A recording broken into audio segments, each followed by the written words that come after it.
नमस्कार विद्यार्थी मित्रांनो, लेट्स कॉन्कर मॅथ्स या यूट्यूब चॅनलवरती तुमचे मनापासून स्वागत. आज आपण इयत्ता 10वी विषय गणित भाग 1 प्रकरण दुसरे वर्ग समीकरण पाहणार आहोत. विद्यार्थी मित्रांनो, मी प्रकरण 1 वरती सुद्धा व्हिडिओ अपलोड केलेले आहेत, ते सुद्धा आपण जरूर बघा. आता येऊया आपण दुसरे प्रकरण वर्ग समीकरणे. प्रथम आता वर्ग समीकरण म्हणजे काय हे आधी समजून घेणं महत्त्वाचं आहे. तर वर्ग समीकरण म्हणजे ज्या समीकरणात एकच चल असते आणि सर्वात मोठा घातांक 2 असतो त्याला वर्ग समीकरण म्हणतात. सर्वात मोठा घातांक त्याला कोटी म्हणतात. म्हणजे ज्या वर्ग समीकरणामध्ये एक चल असते आणि कोटी 2 असते त्याला वर्ग समीकरण असे म्हणतात. आणि समीकरणात सर्व घातांक हे पूर्ण संख्या असतात. आता उदाहरणार्थ आपल्याला घ्यायचं म्हटलं तर 2x वर्ग अधिक 5x अधिक 7 बरोबर 0. म्हणजे इथं एकच चल आहे, x हे एकच चल आहे आणि सर्वात मोठा घातांक 2 आहे, म्हणून हे वर्ग समीकरण आहे. समजा आपण दुसरं उदाहरण घेऊया. 7y वर्ग वजा 8y अधिक 12 बरोबर 0. म्हणजे इथं y हे एकच चल आहे आणि सर्वात मोठा घातांक 2 आहे. या दोन गोष्टी लक्षात ठेवा की सर्वात मोठा घातांक त्या समीकरणाचा 2 पाहिजे आणि त्या समीकरणामध्ये एकच चल पाहिजे, त्याला वर्ग समीकरण असे म्हणतात. आणि दुसरं म्हणजे इथं हे yचा जो y वर्गाचा जो सहगुणक आहे त्याची किंमत नेहमी 0 व्यतिरिक्त पाहिजे. आता पुढचं आहे वर्ग समीकरणाचे सामान्य रूप. ax वर्ग अधिक bx अधिक c बरोबर 0 हे वर्ग समीकरणाचं सामान्य रूप आहे. ax वर्ग अधिक bx अधिक c बरोबर 0. आता इथं a b c या वास्तव संख्या असतात आणि a ही 0 व्यतिरिक्त संख्या असते. या समीकरणाला म्हणजे ax वर्ग अधिक bx अधिक c बरोबर 0 या वर्ग समीकरणाला वर्ग समीकरणाचे सामान्य रूप असे म्हणतात. आता पुढचं आहे वर्ग समीकरणाची मुळे. आता वर्ग समीकरणाची मुळे म्हणजे काय की वर्ग समीकरणामध्ये जे चल असते, आता उदाहरणार्थ इथं 2x वर्ग अधिक 5x अधिक 7 बरोबर 0 या वर्ग समीकरणामध्ये इथं x हे चल आहे, इथं y हे चल आहे. तर त्या वर्ग समीकरणात जे चल असते त्या चलाच्या ज्या किमतीमुळे वर्ग समीकरणाची दोन्ही बाजू समान होतात. म्हणजे इथं ही डावी बाजू झाली आणि बरोबर चिन्हाच्या पलीकडची उजवी बाजू झाली. डाव्या बाजूला तर समीकरण दिलेलं असतं, उजव्या बाजूला 0 आहे. म्हणजे या समीकरणाची किंमत xच्या ज्या किमतीमुळे 0 होईल ते या वर्ग समीकरणाचे मूळ आहे असे म्हणतात. म्हणजे चलाच्या ज्या किमतीने वर्ग समीकरणाच्या दोन्ही बाजू समान होतात त्याला वर्ग समीकरणाचे मूळ असे म्हणतात. किंवा इथं आपण लिहून घेऊया, चलाच्या ज्या किमतींनी वर्ग समीकरणाच्या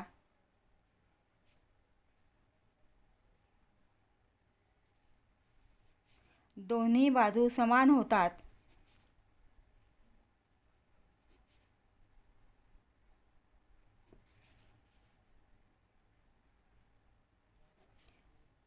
त्या किमतींना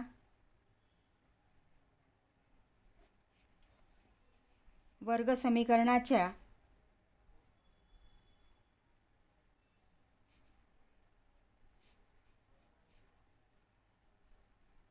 वर्ग समीकरणाची मुळे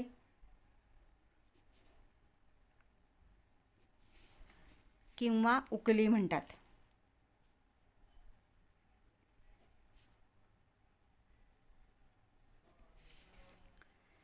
आता प्रश्न कशी विचारतात ते बघूया. खालीलपैकी कोणती समीकरणे वर्ग समीकरणे आहेत ते ठरवा. आता इथं आपण वरती बघितलं की ज्या वर्ग समीकरणात एकच चल असते इथे एकच चल आहे आणि सर्वात मोठा घातांक 2 आहे, म्हणजे हे वर्ग समीकरण आहे. दोन गोष्टी या ठिकाणी बघायच्या आहेत की एकच चल आहे का आणि सगळ्यात मोठा घातांक 2 आहे का, तर ते समीकरण वर्ग समीकरण असते.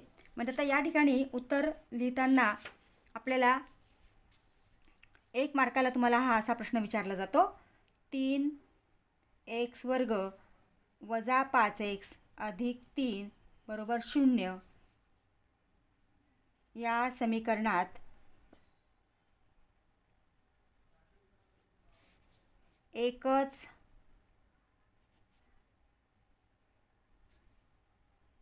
चल असून चलाचा सर्वात मोठा घातांक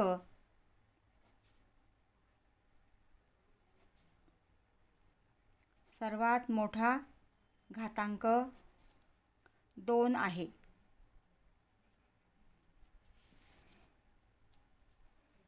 म्हणून हे वर्ग समीकरण आहे.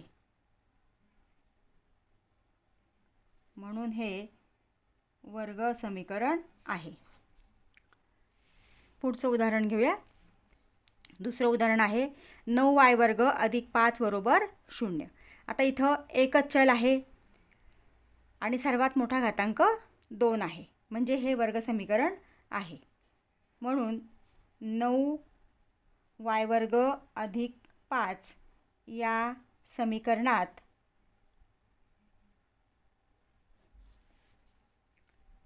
y हे एकच चल आहे किंवा चल असून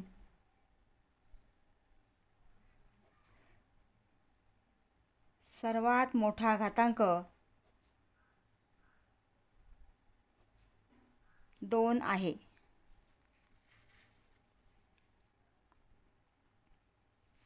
म्हणून हे वर्ग समीकरण आहे.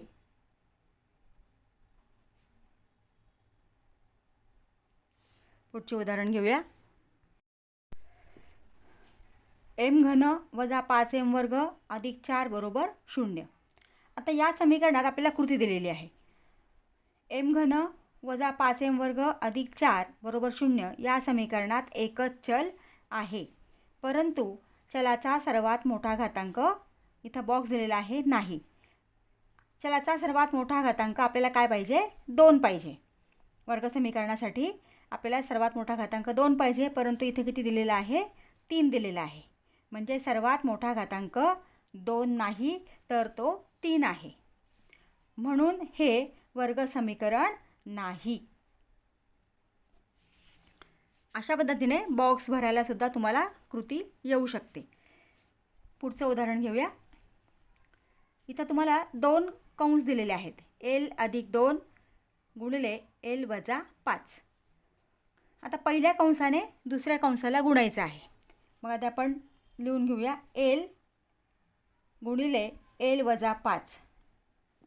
पहिल्या संख्येने पुढच्या कंसाला गुणायचं आहे. नंतर अधिक 2 दुसरी संख्या गुणिले पुढचा कंस l वजा 5 बरोबर 0. पहिल्या संख्येने आपण कंसाला गुणलं, नंतर अधिक 2ने आपण पुढच्या कंसाला गुणले. आता कंसाबाहेर जी संख्या असते त्या संख्येने कंसातल्या प्रत्येक संख्येला गुणायचं असतं. म्हणून आपण lने lला गुणलं l वर्ग. आधी गुणिले 5 इथं वजा आहे, आधी गुणिले वजा वजा l गुणिले 5 5l अधिक 2 गुणिले l 2l अधिक गुणिले वजा वजा 2 पंचे 10 बरोबर 0. आता समीकरण तयार करूया. l वर्ग. आता वजा 5l अधिक 2l इथं भिन्न चिन्ह आहेत म्हणजे यांची वजाबाकी होणार. मग 5मधनं 2 गेले 3 म्हणजे 5l वजा 2l बरोबर 3l आणि मोठ्या संख्येचं चिन्ह मोठ्या संख्येच्या आधी ऋण आहे वजा आहे म्हणजे हे वजा येणार. वजा 3l वजा 10 बरोबर 0. मग आता हे वर्ग समीकरण आहे की नाही ते आपल्याला ओळखायचं आहे. कारण इथं आपल्याला कंस दिलेले आहेत. कंसावरनं आपल्याला वर्ग समीकरण आहे किंवा नाही ते काढता येत नाही किंवा लक्षात येत नाही. म्हणून आपण ते दोन्ही कंस आधी त्यांचा गुणाकार करायचा आहे आणि नंतर वर्गसमीकरण तयार करायचं आहे किंवा जे समीकरण तयार होईल त्याच्यावरून आपल्याला उत्तर लिहायचं असतं. आता या समीकरणामध्ये सर्वात मोठा घातांक 2 आहे आणि एकच चल आहे. मग इथं एल वर्ग वजा 3L वजा 10 बरोबर 0 या समीकरणात एकच चल आहे.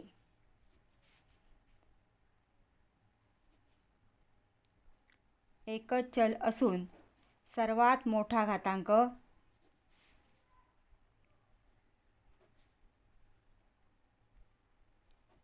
2 आहे. म्हणून हे वर्ग समीकरण आहे.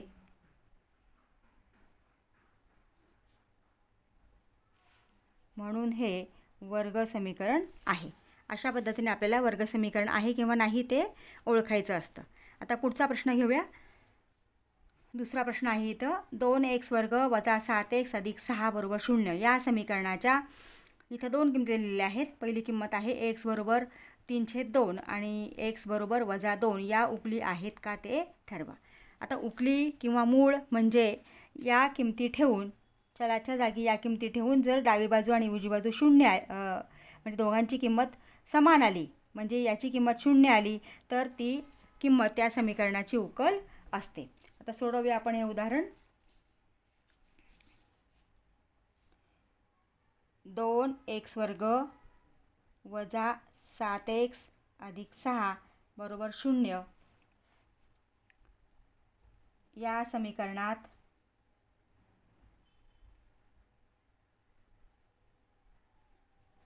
x बरोबर 3/2 ठेवू. आता जिथं जिथं x आहे तिथं आपल्याला 3/2 ठेवायचं आहे.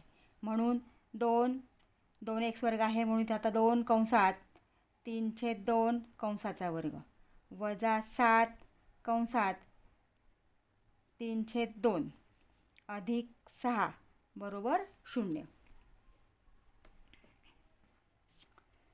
आता सोडवूया आपण हे समीकरण.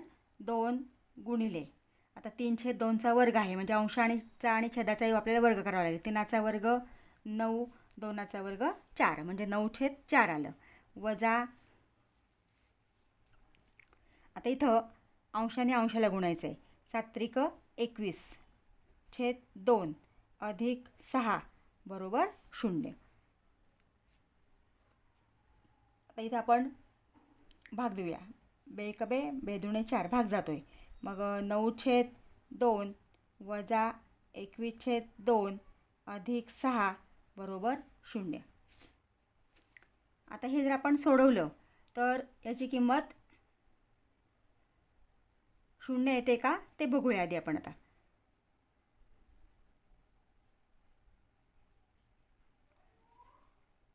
आता इथं छेद 2 आहे इथं काहीच नाही म्हणजे आपण याला 2ने गुणूया. 9/2 वजा 21/2 अधिक आता 2ने गुणायचं म्हणजे अंशालाही गुणायचं आणि छेदालाही गुणायचं. मग 6 दुणे 12/2 आता या 9मधनं 21 गेले म्हणजे -12 छेद समान आहेत अधिक 12/2 आता -12 अधिक 12 0 म्हणजे 0/2 बरोबर 0 म्हणजे इथे डावी उजवी बाजू आपल्याला उत्तर 0 मिळालेलं आहे. म्हणून या समीकरणाची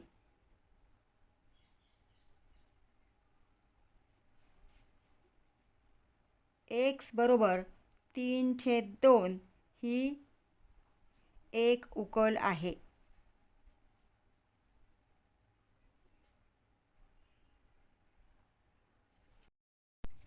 आता पुढची किंमत आपल्याला दिलेली आहे. 2x वर्ग वजा 7x अधिक 6 बरोबर 0 या समीकरणात आपल्याला x बरोबर वजा 2 ठेवून ते उकल आहे किंवा नाही ते शोधायचं आहे. मग 2x वर्ग वजा 7x अधिक 6 बरोबर 0 या समीकरणात x बरोबर वजा 2 ठेवून. आता जिथे x आहे तिथे आपल्याला -2 ठेवायचे आहेत. मग 2 कंसात -2चा वर्ग 7 कंसात -2 अधिक 6. डावी बाजू फक्त आपण घ्यायची आहे. मग 2 गुणिले -2चा वर्ग 4. 2चा वर्ग 4 आणि ऋणचा वर्ग नेहमी धन येतो, म्हणून ऋण गुणिले ऋण धन. 7 दुणे 14 अधिक 6.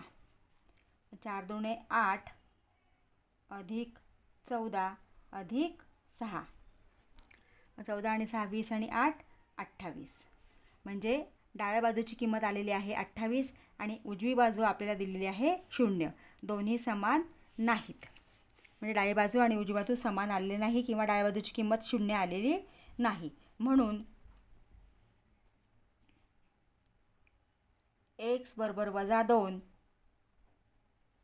ही 2x वर्ग वजा 7x अधिक 6 बरोबर 0 या वर्ग समीकरणाची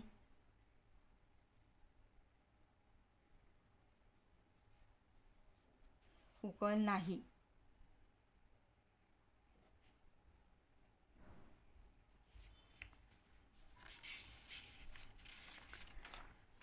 पुढचा प्रश्न घेऊया. तिसरा प्रश्न, कृती दिलेली आहे आपल्याला तिसऱ्या प्रश्नात. जर x बरोबर 5 हे kx वर्ग वजा 14x वजा 5 बरोबर 0 या समीकरणाचे एक मूळ असेल तर k ची किंमत काढण्यासाठी कृती पूर्ण करा. आता कृती लिहिताना आपल्याला पूर्ण कृती परीक्षेच्या वेळेस पेपरमध्ये लिहायची असते, फक्त बॉक्स लिहायचे नाहीत आणि ते बॉक्स फक्त आपल्याला भरायचे असतात. जर बॉक्स आपल्याला डायरेक्ट भरता आले तर ठीक, नाहीतर आपण बाजूला उदाहरण सोडवून सुद्धा ते बॉक्स भरू शकतो. आता सोडवूया आपण हे उदाहरण. kx वर्ग वजा 15x अधिक 5 बरोबर 0 या वर्ग समीकरणाचे एक मूळ टिंबटिंब आहे. कोणतं मूळ दिले आपल्याला? इथं दिले प्रश्नात बघा. जर x बरोबर 5 हे kx वर्ग वजा 14x वजा 5 बरोबर 0 या समीकरणाचे एक मूळ असेल तर, म्हणजे इथं काय दिलेलं आहे आपल्याला? एक मूळ 5 दिलेलं आहे. एक मूळ 5 आहे म्हणजे x बरोबर 5 ही किंमत वरील वर्ग समीकरणात ठेवू. आता इथं समीकरण आपल्याला दिलेलं आहे kx वर्ग, म्हणून kx वर्ग. आता इथं x वर्ग आहे म्हणजे इथं वर्ग दिलेला आहे, xची किंमत आपण ठेवणार आहोत 5. इथं 5 वजा 5. आता इथं 5चा वर्ग 25. 25 गुणिले k म्हणजे 25k वजा 14 गुणिले 5 14 पंचे 70 वजा 5 बरोबर 0. आता 25k बरोबर इथं दोन्ही संख्यांना समान चिन्ह आहे.